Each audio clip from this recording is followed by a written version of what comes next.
Wyborg A36. It might not be one of the most popular Beyblades released, but it is one of the coolest. Let's get into it. Let's break down the naming scheme a little further for this Beyblade, because you will hear it a lot in this series. The A36 in its name means that's the 36th Beyblade to release in the anime version series for the original Beyblade product line. I know that might be confusing. There are multiple lines of products for the original series of Beyblade, and breaking that down could be its own video. Just know that the A- in the products means that it's the anime version Beyblade. This Beyblade was introduced to the market in October of 2001. Wyborg is so unique because it has a mode change gimmick that activates during battle. But it wasn't the first mode change introduced in a Beyblade. This mode change was inspired by Dronzer Auto Change Balancer.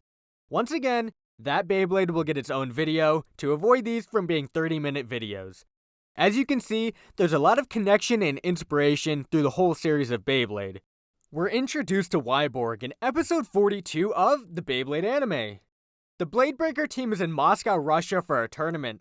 Kai is off fighting past traumas, so Tyson, Ray, Max, and Kenny of course go looking for him, only to be stopped by Tala and Ian of the Blitzkrieg Boys.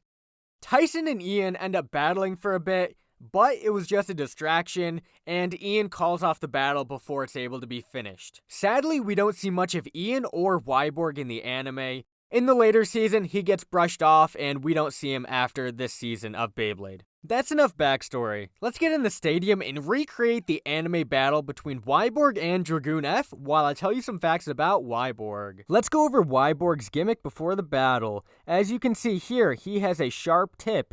This blade base looks a little awkward, but that is where the gimmick is hidden for Wyborg. Either of these two pieces are hit in battle, it will switch modes to a flat attack type. That is a very cool gimmick for Wyborg, that in battle he can switch from stamina into attack mode. That is Wyborg's gimmick. Let's fight.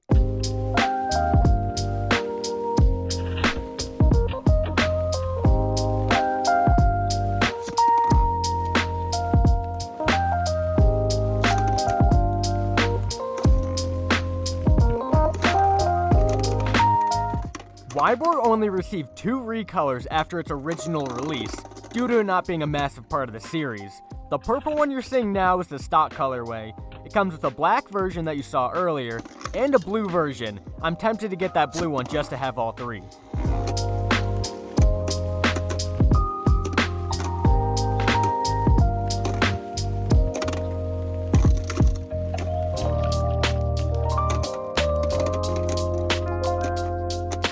Its special attack is Sand Bind, although we never saw it in the anime.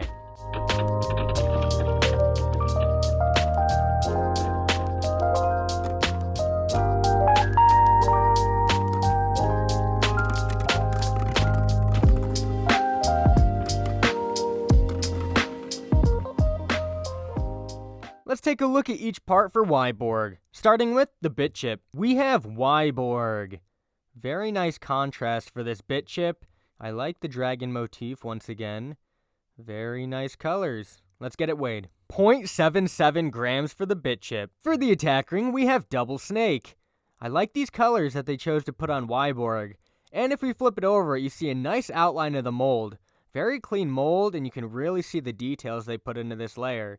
Let's get Double Snake weighed up. 4 grams even for Double Snake attack ring. For the weight disc, we have 8 balance. A lot smaller than the one we got on Cyber Dragoon, but I like this design, nice and compact. Let's get 8 balance weighed. 14.79 grams for 8 balance. The spin gear for Wyborg is right spin auto change version. This one's pretty unique. There's not much to it because all of the gimmick is in the base. Again, we have the R engraved there. In case you don't have the sticker, you know this is a right spin Beyblade. Let's get the spin gear weighed up. 3.84 for right spin auto change version spin gear. The last piece for Wyborg is the auto change blade base. This houses the gimmick for Wyborg. We can flip it over and you can see this was made in 2001. Crazy. Nice mold, some good detail on here, but let's get this blade base weighed up. 10.63 for the auto-change blade base. Let's get him assembled and get his official weight. If you guys don't know how to assemble plastic gen Beyblades, take your blade base and your spin gear. Find this opening, attach your spin gear into that slot.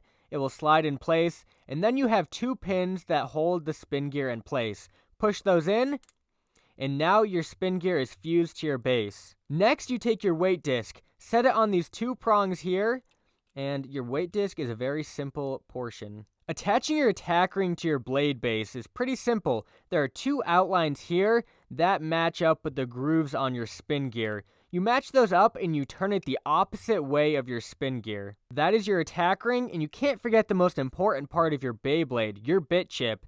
The bit chip slots in right under these ridges here, and you will hear a nice click for that, and your Beyblade is fully assembled. Nice. Let's get Wyborg weighed. Wyborg comes out to 34 grams even. Overall, I really like what they did with Wyborg. The gimmick is pretty cool. Obviously, none of the gimmicks really work as well as we hoped, but what goes around comes around, and all of these gimmicks set the foundation for what we get nowadays. Click the video on screen now if you want to see more vintage Beyblades. I have an unboxing series of 100 plastic gen Beyblades, along with part 1 of this series with Cyber Dragoon. Check it out. Thank you guys so much for watching. Take care. Peace.